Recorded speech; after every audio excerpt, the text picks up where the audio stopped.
নবম শ্লোকে বলেছেন, কি বলেছেন? যজ্ঞার্থাৎ কর্ম নিমিত্ত লোক হয়ং কর্ম বন্ধন তদর্থম কর্মকুণ্ঠেয় মুক্ত সঙ্গ সমাচর। ভগবান বলছেন বিষ্ণুর প্রীতি সম্পাদন করার জন্য কর্ম করা উচিত, তা না হলে জীবকে জোড়াজোড়ে কর্মবন্ধনে আবদ্ধ করে। ভগবান অর্জুনকে উদ্দেশ্যে আমাদেরই বলেছেন, হে অর্জুন, তুমি ভগবানের সন্তুষ্টি বিধানের জন্য কর্ম করো, তাহলে তোমাকে কর্মবন্ধনে আবদ্ধ হতে হবে। কর্মবন্ধনে আবদ্ধ মানে কি? আমরা আসক্তির মাধ্যমে কর্মবন্ধনের মাধ্যমে 84 লক্ষ জুনি ভ্রমণ করতে হয়, দেহ পরিবর্তন করতে হয়। যেমন আমরা কাজলি মাতাজি দেহ পরিবর্তন করতে, ওনার কিন্তু মৃত্যু হয় না। আমরা বলি লুকাচারের মধ্যে মৃত্যু, কিন্তু সত্যি কথা মৃত্যু এটা লেখা দেহের পরিবর্তন। সেটা আমরা ভগবানের বাণীর মাধ্যমে জানতে পারি। ভগবান নিজে বলেছেন, তিনি বলেছেন বলতে আমরা জানতে পারি।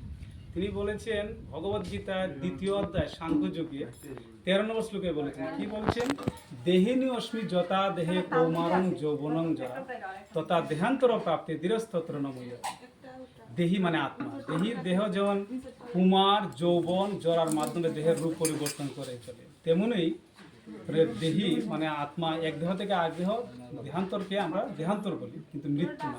আমরা লোকচরের মধ্যে আমরা মৃত্যু বলি, কিন্তু মৃত্যু তিনি উনার হয় না। কেন? আমরা জন্ম হওয়ার পরে কিশোর হয়, প্রাপ্তবয়স্ক হয়, এটা পরিবর্তন হয়, কিন্তু আমাদের ছোটোবেলার লোকে ছবির লোকে আমাদের ছবি মিলে না, পরিবর্তন হচ্ছে। এরপরে বৃদ্ধ দিকে দেহ যে সময় প্রাপ্ত হব, তখন এই যৌবনতার যে দেহটা, ওই যৌবকের যে দেহটা, এটা আমরা নেই, পরিবর্তন হয়ে যায় ভাইয়া। সেই রকম যে পরিবর্তনটা, সেই পরিবর্তনটাই আমাদের দেহটা এই শুধু মানে বৃদ্ধ জীবন দেহ যখন আত্মা জানতে পারে যে এই দেহের মধ্যে এই আত্মা দেখার মতো উপযোগী না, অনুভূতি, তখন এই দেহটা শিশুর দেহ প্রাপ্ত এরকম ক্রম চলে। এটা ভগবান বলেছে। কিন্তু আমাদের জানি আমরা যে মৃত্যু যে আসে, মৃত্যু কি সেটা বলে যে আমরা বৈজ্ঞানিক জগতে, এই ভৌতিক জগতে বিজ্ঞানিকরা বলে মৃত্যু বলে শেষ, যা বলে খাওয়াবো অ্যাশ করে মস্তি বলে শেষ। কিন্তু না, যেখানে এই ভৌতিক জগতের বিজ্ঞানিক চিন্তাধারা শেষ হবে, সেখান থেকে বিজ্ঞান মানে মানে ভাগবত বিজ্ঞান আরম্ভ শুরু। ভগবান বলেছেন এই ভগবত গীতা আমরা জানতে পারি 2য় অধ্যায় সাংখ্যযোগে 27 নম্বর শ্লোকে বলেছেন, কি বলেছেন? জাতস্য হি ধ্রুব মৃত্যুর ধ্রুব জন্ম মৃত্যু সূচক তস্মাৎ অপরিহার্য অর্থে ন তং সূচি তুমর হসি। যার জন্ম হয়েছে তার মৃত্যু অবশ্যম্ভাবী, এবং যার মৃত্যু হয়েছে আমরা জানি, এই জগতে জানি যার জন্ম হয়েছে মৃত্যু হয়েছে শেষ। কিন্তু না, ভগবান বলছেন এই ভাগবত বিজ্ঞানের মধ্যে যার মৃত্যু হয়েছে তার জন্ম অবশ্যম্ভাবী, এবং এর পরবর্তী জন্ম যে কী পাবো আমরা, সেটা ভগবান এই ভগবদ্গীতা আমাদের দিয়েছেন দর্পণ। এই দর্পণ মধ্যে যখন আমরা দেখতে পাবো জ্ঞানের মাধ্যমে, তখন আমরা জানতে পারবো পরের জন্য আমি কী হচ্ছি, পশু হচ্ছি না পাখি হচ্ছি, কীট পতঙ্গ হচ্ছি না মানুষ হচ্ছি, না আমি ভগবত ধাম যাচ্ছি।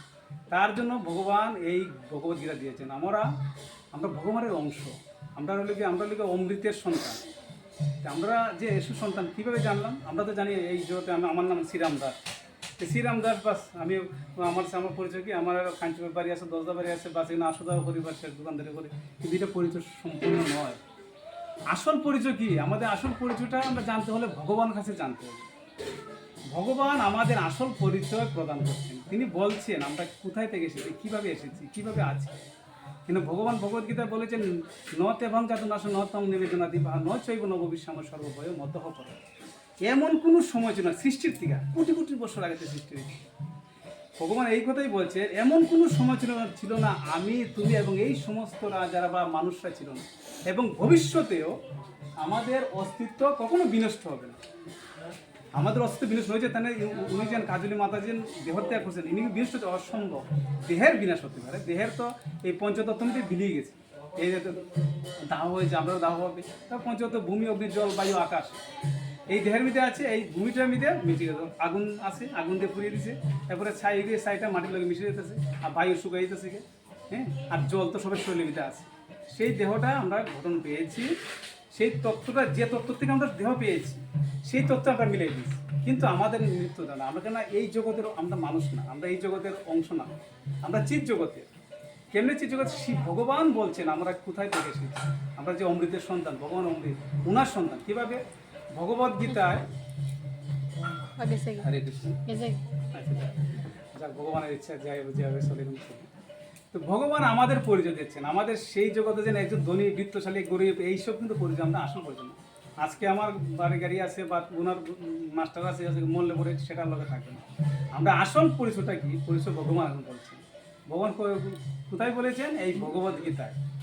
ভগবদ গীতায় মানে পঞ্চদশ অধ্যায় পুরুষোত্তম যুগে আমাদের পরিচয় সম্বন্ধে আমাদের বিজ্ঞ দান করছে। সপ্তম শ্লোকে বলেছেন, কি বলেছেন? মমই বাংশ জীবলোকে জীবভূত সনাতন মনষষ্ঠান ইন্দ্রিয়ানি প্রকৃতি স্থানে বর্ষ। ভগবান বলছেন, মমই বাংশ জীবলোকে জীবভূত সনাতন মনষষ্ঠান ইন্দ্রিয়ানি প্রকৃতি স্থানে বর্ষ। এই জড় জগতে বদ্ধ জীব সমূহ আমাদের সনাতন বিভিন্ন অংশ। ভগবানের বিদ্যুৎ চৈতন্য, আমরা অনুচৈতন্য। ভগবানের যে বিশাল যেমন সূর্যের দিকে কিরণ বিচলিত হইতেছে, আর সেই কিরণটা আমাদের তুলনা করা যায়, আর সূর্য স্বয়ং ভগবান সেই রকম। তাই বলেছেন ভগবান, এই জড় জগতে বদ্ধ জীব, এই বদ্ধ আমরা শরীরের মাধ্যমে বদ্ধ, এই দেহের মাধ্যমে বদ্ধ, আসক্তির মাধ্যমে বদ্ধ, এই আমরা এই বদ্ধ জীব। ভগবান বলেছেন এই জড় জগতে বদ্ধ জীব, জড় জগতে বদ্ধ জীব প্রকৃতির মাধ্যমে মন সহ 6টি ইন্দ্রিয় দ্বারা কঠোর সংগ্রাম করছে। বদ্ধ হয়ে আমরা কঠোর সংগ্রাম করছি। মন সহ আমরা ইন্দ্রিয় কটা চক্ষু কর্ণ নাসিকা জিহ্বা, কিন্তু এই পঞ্চতন্ত্রের পরে আরেকটা ইন্দ্রিয় আছে, সেটা কিন্তু মন। যারা ঘুমাই থাকে তখন এই মনের ওদের স্বপ্ন থেকে আমরা স্বাদ অনুভব করতে পারি, শুনতেও পাই, দেখতেও পাই, স্পর্শ করতে পারি, সব কিছু করতে পারি। এইটা আটটা ইন্দ্রিয়। তাই আমাদের ওদের 6টা ইন্দ্রিয়। মন সহ 6টি ইন্দ্রিয় দ্বারা কঠোর সংগ্রাম করছি। আমরা কঠোর সংগ্রাম কিসের জন্য করছি সেটা আমরা জানবো। কিসের জন্য করছি সেটা ভগবান জানাচ্ছেন বলে আমরা জানতে পারি। ভগবান ভাগবতের দিকে আমরা অবশ্যই ভাগবতে ভগবান বলেছেন। ভাগবতের বা দ্বাদশ স্কন্ধে তৃতীয় স্কন্ধ 5ম অধ্যায় 2য় শ্লোকে আমাদের বলছে আমরা সংগ্রামটা কিসের জন্য করছি সেই কথা ভগবান বলছে, সুখায় দুঃখ কর্মাণি করতি লোক। ভগবান বলছেন এই সুখ প্রাপ্তির আশায় নানা রকম কর্ম করি। আমরা যে এই জগতে কর্ম করতেছি, কাজ করতেছি, সংসার করতেছি, কিসের জন্য? সেটা যদি আমরা বলি, আমরা না আমার পরিবার জন্য অসম্ভব, না আমার মা বাবা বরণ সুযোগ, আমার সন্তানের বরণ সুযোগ, আমার বাড়ি গাড়ি সব কিছু বরণ সুযোগ না। আসল কি সেটা আমরা জানি না, সেটা ভগবান বলছে। আমরা আনন্দ লাভ করার জন্য সুখায় কর্মাণি করতি লোক। ভগবান হচ্ছে এই জগতের যে মানুষরা নানা রকম করছে কিসের জন্য? সুখ প্রাপ্তি। যেমন আমাদের সময় আমার প্রিয়জন, মাতা হোক, পিতা হোক বা প্রিয়জন হোক, সময় থেকে তখন তখন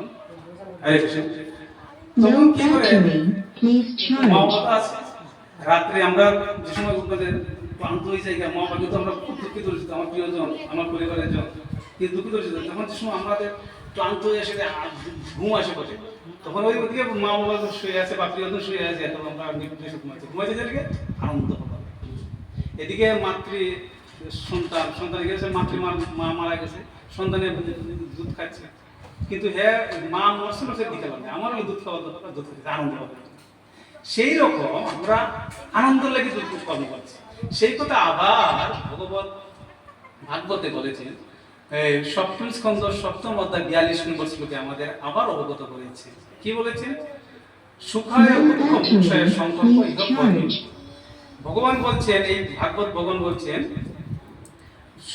মানুষের এই যে বদ্ধ জীবরা কর্মে প্রকৃত 2টি উদ্দেশ্য থাকে। সেটা 2টি উদ্দেশ্য কি?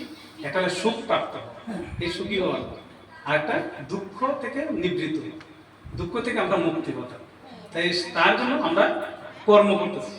আমরা কর্মের সময় জানছি, কিন্তু আমি বলি আমার ফুলা লেগে, আমার ছেলে লেগে অসম্ভব। ছেলে মেয়ে পড়াশোনা করবে, তারপরে পিএইচডি ডিগ্রি করবে, বিজ্ঞানী যাইবে, আর পরে কি হবে সবে বা শ্রীরাম দাসের ছেলে, অমুক ছেলে। তখন এই যে আনন্দটা, আনন্দ থেকে লেগে পড়ে সেই প্রশ্ন যে লাস্ট সবকিছু মানে প্রশ্নকে লাস্টে গেলো আনন্দ থেকে লেগে চোখ, আর কোনো কথা বেরোবে না। আনন্দ কি তাহলে আনন্দ। আর সেই আনন্দকে এখন প্রশ্ন আসতে পারে, সেই আনন্দটা কি জিনিস? সেই আনন্দটা শাস্ত্রে বলছে, বেদে বলেছে আনন্দ ব্রহ্মতি ভেজা না, আনন্দই ব্রহ্মই আনন্দ। আর শ্রীকৃষ্ণকে যে সময় বিশ্বরূপ দর্শন দেখছেন অর্জুন একাদশ অধ্যায়, তখন তিনি বলছেন তুমি পরম ব্রহ্ম, পরম ধাম। মানে তুমি পরম আনন্দ, তুমি পরম আনন্দ, পরম ধাম, তুমি সবকিছু। তাহলে স্বয়ং শ্রীকৃষ্ণই তুমি। আর শ্রীকৃষ্ণই আমরা শ্রীকৃষ্ণ অংশ সবাই জানি। আর শ্রীকৃষ্ণ অংশ বলে আমরা কি চাইতেছি? আমরা কৃষ্ণের আনন্দ চাই।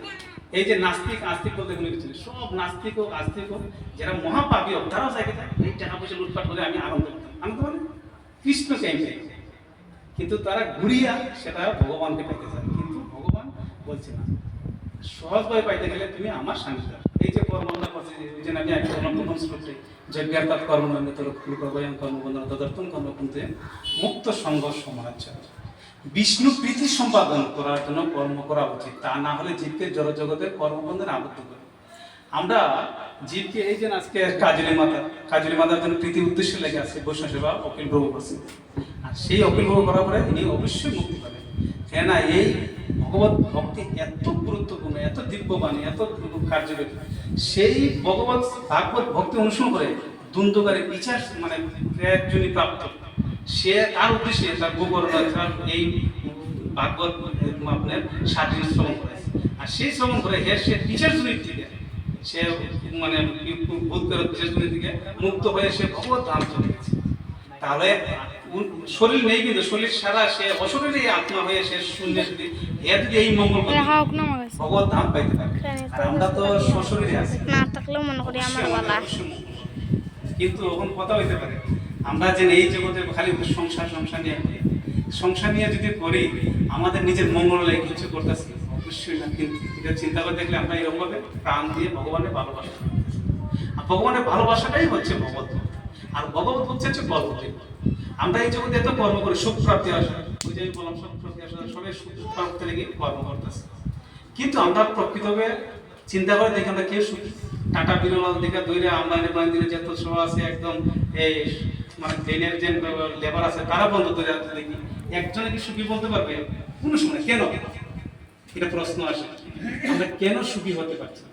সেই কথাও আমরা জানার মতো মানে এই জ্ঞানে নেই। তার জন্য আমরা ভগবানের কাছে যেতে চাই। কেন ভগবান বলছে এই জড় জগৎ কালে দুঃখালয় সুখালয়, সুখ পাওয়ার আশা যদি থাকে তুমি আমার ধামে যেতে।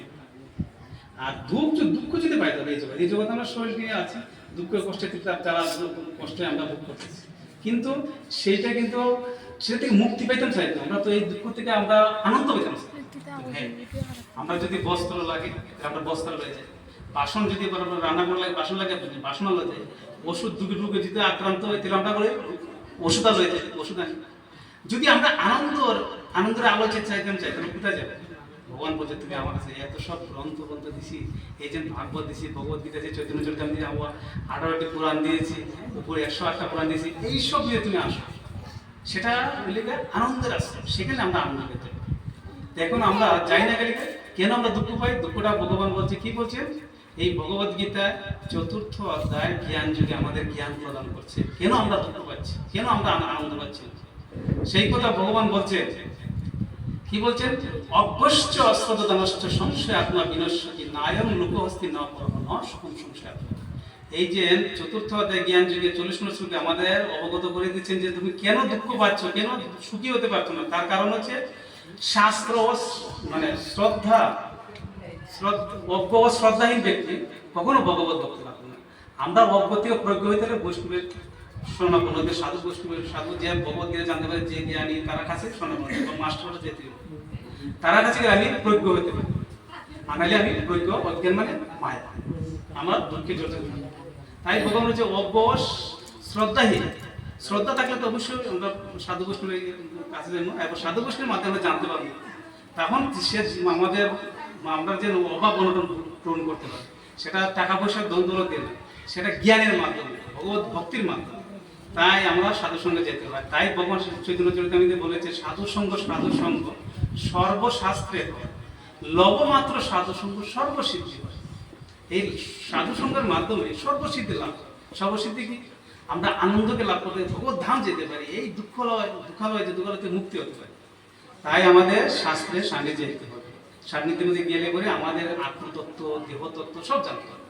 দেহতত্ত্ব জানতে হলে এই ভগবানে আমাদের এটা আমাদের এই যে ভগবত গীতা সাধারণ সবই প্রত্যেকে ভগবত গীতা বাড়ির দিকে রাখা দরকার। আমি যদি সনাতন হিন্দু বলে দাবি করি, আর যদি আমি সনাতন বলে তাকে করি আমার বড় একটা ভগবত ভক্তি লাভ করবে। ভগবত ভক্তি মানে স্বয়ং ভগবানকে লাভ।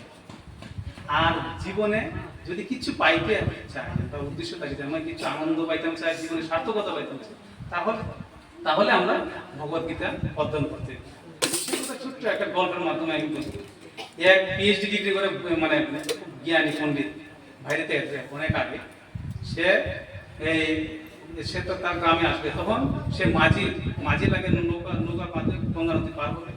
সে গঙ্গা নদী নদী বসছে, ওটার পরে একটু মানে অহংকার দেয়, আরে আমি একটু জ্ঞানী, জ্ঞান একটু জাহির করতে। তো মাঝিরা বলল, মাঝি তুমি ভূগোল জানো, জিওগ্রাফি কিছু জানো? না বাবা রে, আমরা তো স্কুলে বাইরে গেছি না, আমি শুধু খালি ওই মানে সংসার পালন করছি আর গরম করছি আর মাঝিগিরি করছি। তোমার জীবনের 16 আরবিতে সাইরা নেই। আচ্ছা ঠিক আছে।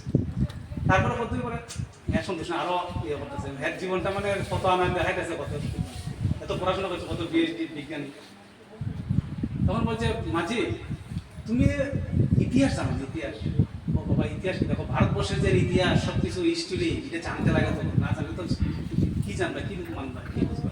মানুষের জন্মতে মানে সার্থকতা হইলে তখন কয় না মাঝে তোমার তো আরো 4 আনা শেষ, মানে 8 আনা শেষ। তারপরে চলতে চলতে আসছে, এরপরে মাঝ নদী আইছে, আবার পরে অঙ্ক করতেছে, ও মাঝি জীবনের অঙ্ক কিছু জানো না? না এটা অঙ্ক বই জানি, আমি জীবনে দেখে হচ্ছে ও আস জানি না, আরো বলুন তোমার জীবনে তো 4 আনা, আমি আরো 4 আনা গেল, এরপরে 12 আনা গেল, মাত্র 4 আনা হয়েছে। এর মধ্যে আকাশ শ্বাস করিয়া বিরাট ভাবে অন্ধকার করে আনছে, তুফান বৃষ্টি এসেছে আর আইও বসছে। তখন বৃষ্টির তুফানে বাতাসে হাড়গুলো পড়ছে নৌকায়। তখন বলতেছে মাঝি যেতেছে, পণ্ডিত মশাই আপনি সাঁতার জানেননি? ও না সাঁতার, ও আপনি সাঁতার জানেন না? আমার তো সারেনা শেষ, আমার সারেনা রয়েছে, কিন্তু আমার জীবনে শেষ হয়ে যাবে। 16 আনা আমি সারেনা রয়েছে, 12 আনা শেষ করে দিয়েছি। তো সারেনা আমি সারেনা সাঁতার দিয়ে পারছি না, এখন আপনার তো 16 আনাই পেতাম। আর তখন আইয়া সত্যি বিপদ। কিন্তু এটার মানে উদ্দেশ্য কি? আমরা যদি ভগবত ভক্তি অনুসরণ না করি, তাহলে এই সংসার বইগুলো, সেই যে টাকা পয়সা, গাড়ি বাড়ি, সংসার সন্ততি, মানে স্ত্রী পুত্র কন্যা সব বেতা, যদি আমরা ভগবত ভক্তি অনুসরণ না করি, যদি এই করার জন্য ভগবান এই ভগবত গীতা আমাদের দিয়েছে, যদি আমরা তার জন্য জানতে, আমরা দেহতত্ত্ব সম্বন্ধে জানতে পারি, আত্মতত্ত্ব সম্বন্ধে জানতে পারি, আমাদের কর্ম কি করা সেটাও জানতে পারি, তাহলে আমাদের কর্তব্য কি? ভগবত ভক্তির সান্নিধ্যে আসা। কারণ আমরা পুরো দিকে বিচার মানে বিভ্রান্ত, পুরো দিকে আমরা অসম্পূর্ণ থাকবো। আমার কি চাই? ভগবান বলছে আমাদের ভগবানের পরম পিতা। যেমন আমরা পিতা হয়েছি, আমাদের সন্তান ছেলে মেয়ের লাগে সুখ স্বাচ্ছন্দ্য লাগে, টাকা পয়সা মন প্রাণে জান করতে আমরা মানে ইয়ে করে দ্বন্দ্ব ইনকাম করে কিতার লাগে আমার ফুলাবান যাতে কোনোদিন অসম্পূর্ণ থাকে, তারা যেন দুঃখী না হয়, তারা কোনো অভাব না পায়, সবই প্রতি মামা বলে। কিন্তু সেই রকম এরকম বৌদ্ধ জগতে ভগবানের উদ্দেশ্য, আর আমাদের সবের বাবা, আমার ছেলের, আমার দাদুর সবের পিতা স্বয়ং ভগবান। ভগবানও জানবেন আমার সন্তানগুলো কোনো সময় অসম্পূর্ণ না থাকে, কোনো অপূর্ণ না থাকে, তার জন্য ভগবান সব কিছু দিয়েছে। আপনি কি চান? আনন্দ চাই, আনন্দ চাই, দুঃখ দুর্দশা থেকে মুক্ত হয়ে যান, সেটাও আছে, সব আমি বলতে কিন্তু সময়ের সাপেক্ষে আমি এতটুকু বিস্তারিত আলোচনা করবো। যদি আপনার কোনো প্রশ্ন থাকে অবশ্যই বলবো। এই ভগবদ্গীতাকে শান্তি, আমরা শান্তি লাগাম ডিপ্রেশন হতাশ গিয়ে মানুষের কত মানুষকে আত্মহত্যা বলতে পারছে। আমি দেখতেছি টিভিটা খুলে দেখা যায় ডেইলি মানুষ আত্মহত্যা করে। এই পৃথিবীতে 10 লক্ষ মানুষ প্রতি বৎসর আত্মহত্যা করে, সুইসাইড করতেছে। কেন করতেছে? তারা ভগবত জ্ঞান। কিন্তু এই 10 লক্ষ মানুষের মধ্যে একটা জীব নাই, একটা মানুষ নেই যে ইস্কনের ভক্ত। কেন না? ইস্কনের ভক্ত এখানে সে ভগবত গীতা জানে, গীতা পড়তে পারে এবং মানতে পারে, তার পরিবারে কোনো বিশৃঙ্খলা হয় না। বিশৃঙ্খলা হয় না কেন? সে গীতা আলোচনা করে দেহতত্ত্ব আত্মতত্ত্ব। আমরা মনে করি মরলে এই অপমানের জীবন তাকাচ্ছে না, তারা বলে অপমান লেগে তো মানুষ মরে, আর মরার গিয়ে কী করে? কিন্তু মরার পরে আরও অশান্তি, একটা ডালা মিলে স্থান পায়, অপবিত্র মরা এটা মিলে কোনো স্থান পায়, শান্তি পাইল। আর সেটা যে সময় জানবো আত্মা কোনো সময় মরে না, এ আবার পরবর্তী দেহ গ্রহণ করে, তখন হে কেটে আত্মহত্যা করতে যাইব কোনো সময়। একবার আমেরিকায় আমরা বহুবার লেকচার দিচ্ছি, আর রেডিও সেন্টার দিচ্ছি, আর ওই আমেরিকা প্রায় মানুষ 50 বছর উপরে গেলে পরে 60 বছর গেলে পরে তার ডিপ্রেশন জায়গা, কেউ বা তারা শ্রদ্ধা করে করতে পারে, বৃদ্ধারা আশ্রমে যাইতে লাগে। আর এইরকমভাবে হতাশ হয়ে যায়। বেশিরভাগ পাশ্চাত্য দেশটাই আত্মহত্যা করে। তখন হ্যাঁ গাড়ি নিয়ে যাচ্ছে, গাড়ি নিয়ে পরিচয়। আমরা একটা কাহিনী দিয়ে পড়ছি বহুভাবে। তখন তিনি যেটুকু যখন আরও থেকে জামগারে গাড়ি দিয়ে পরিচয় করে আমার দেহরা ত্যাগ করলি, তখন পরে যার সময় জন্য নিউজটা শুনে নিল লাস্টে। নিউজ দিচ্ছে তখন থেকে প্রভুপাদে লেকচার করছে। প্রভুপাদে লেকচার দিতেছে তখন দিতেছে দেহিনী অস্মি যথা দেহে কৌমারং যবনং জরা তথা দেহান্তর প্রাপ্তি ধীরস্থ। এই যে আগে বললাম শ্লোকটা। এরপরে আত্মা সম্বন্ধে দিতেছে নৈনং চিন্ততি শাস্ত্রায় নৈনং ধরতি পাবাগা নয় চৈনং গ্লাজন তাপন সুশ্রুতি মারু। আত্মাকে অস্ত্র দিয়ে গাড়া যায় না, আগুনে পুরান যায় না, জলে বিজয় যায় না, হাওয়াতে শুকান যায় না, সে নিত্য সনাতন। সেই সম্বন্ধে যে সময় হ্যাঁ যেন জানুয়ারি কী করবো ওই যে গ্রুপটাকে আত্মহত্যা করবো, তখন কী করছে হ্যাঁ না আরে আত্মা মরে না, আমি তো মরবার লেগেছি, আত্মা তো মরে না, আমি তো আমার তো দেহটা মরবো, কিন্তু আত্মা তো ফটাফট আত্মজ্ঞান লাভ হবে। এখান থেকে গাড়ি চলতে চলতে এই প্রবাদে যেখানে রেডিও সেন্টার আমি দিয়েছি আবার পরে তাই না এইখানে থাকিয়া প্রবাদে কথা শুনছে, শুনি না শোনার পরে ওইখান থেকে প্রবাদে দীক্ষা নিয়েছে। দীক্ষা নেওয়ার পরে জীবন সার্থক হলো, বৈষ্ণব হয়ে গেছে। এরপরে যে মদে মাংস সবসময় থাকে তার 4টা নিয়ম কানুন মানছে। নিয়ম কানুনগুলো প্রথমে আমিষ আহার বর্জন। আমিষ আহার কী হয় আমরা তো স্কুলে আমিষ আহার বর্জন। আমিষ আহার করে হিংসা বৃদ্ধি হবে। যেমন এখন মা বাবার প্রতি শ্রদ্ধা করতে না গেলে হিংসা। একটা ছাগল, ভেড়া, তারপরে মুরগ, তারপরে পাটা কাটতে কাটতে একটা মানুষ কাটতে কোনো এখন মানুষ সাধারণ বিষয় নিয়ে মানুষ হত্যা করে বলে কোনো মায়া দেয়। তো এই দয়াটা নষ্ট হতে না করে হিংসা আস্তে যদি না থাকে তাহলে আমিষ আমার করা প্রয়োজন। আমিষ আহার করলে শরীরটা পবিত্র থাকে। এরপরে 4টা নিয়ম কিটা আমিষ আহার। এরপর দ্বিতীয়টা হচ্ছে গিয়ে অবৈধ স্ত্রীর সঙ্গে বলতো। আজকে সংসারে টিভিতে খুললেই দেখা যায় অবৈধভাবে এক স্ত্রী আছে, এরপরে অন্য স্ত্রী থেকে তার মানে কুদৃষ্টিতে এবং কুভাবে চলে, আর সংসারে উশৃঙ্খলা। এরপরে স্বামী স্ত্রী কোনো শান্তি নেই, এরপরে বিশৃঙ্খলা, এরপরে নিজেরও প্রাণ কোনো সময় বিনাশ হয়। এরকম প্রায় সময় দেখা যায় টিভি নিউজে নিতে। এই অবৈধ শৃঙ্খল বর্জন আমরা গেলে অবৈধ শৃঙ্খল বর্জন থাকি। আর কেনা এক স্ত্রী ছাড়া অন্য স্ত্রীর সব মাতৃজ্ঞান থাকে। মাতৃজ্ঞান ছাড়া কোনো কিছু জ্ঞান আসতেই না, যেটা প্রকৃত ভক্ত বা স্কুলের সনাতন। তারপরে কি আজকের মানুষের 40 বছর যায় না, মানুষ এখন এই কলিযুগের গোলাবান এই নেশা আসক্ত হইয়া এই ডিপ্রেশন হতাশন গিয়া, তারপরে আত্মহত্যা করতেছে, ড্রাগস হইতেছে, ইয়ে করতেছে, তারপরে কিডনি লিভার হইতেছে, ডায়াবেটিস হইতেছে, সুগার হইতেছে, সব কিছু হইয়া পরে লিভার শেষ মারা যায়, ফুলে যায়। এরকম প্রায় দেখা যায় অনেক, আমরা বাড়ির সামনে দেখা যায় অনেক মরে। তো এই জন্য কি দেখা হচ্ছে নেশা বলতে 4টা জিনিস আমরা জীবনের পতনের নেশা বলতে